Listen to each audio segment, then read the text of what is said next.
Everyday design decoded. Pringles, the chip designed by math. I was staring at a stack of those tube packaged chips yesterday, and I realized something kind of unsettling. They are too perfect. Every single one is exactly the same shape. And it's not just a flat circle, right? It's this weird, wavy, twisted shape. Why go through all that trouble just for a snack on why it looks like that? Because if they weren't that shape, you'd be eating crumbs. Think about a regular bag of chips. It's mostly air, right? Oh, totally. You open it and it's half empty. That is actually a slack fill to cushion the chips during shipping. Randomly shaped chips are fragile. They have predictable fracture lines. So if you want to stack chips perfectly to save space, you can't just cut flat circles of potato dough. They would crumble under their own weight.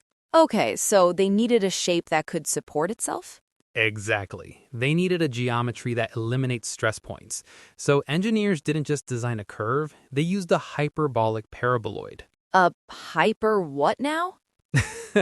A hyperbolic paraboloid. It's a saddle shape. Okay, I can see the saddle. So look at it closely.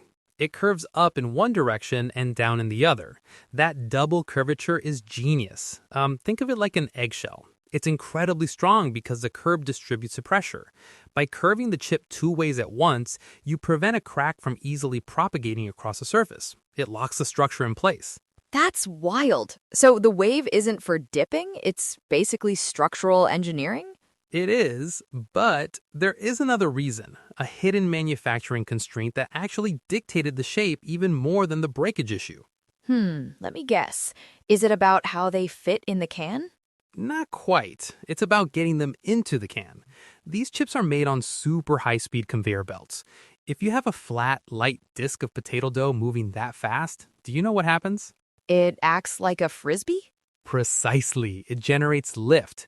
Flat chips would fly all over the factory floor. They'd be drifting everywhere, like leaves in the wind. You can't stack something that refuses to stay put. Wait, really? So the shape is aerodynamic? The saddle shape disrupts the airflow. It creates downforce. It ensures the chip settles gently onto the stack instead of taking flight. It essentially allows the factory to run at high speeds without the snacks turning into little airplanes. That is actually insane. So this cheap snack is basically an edible graph of a complex calculus equation designed to survive a wind tunnel. That is exactly what it is. And it tastes pretty good too. Ignite your muse with drops of inspiration.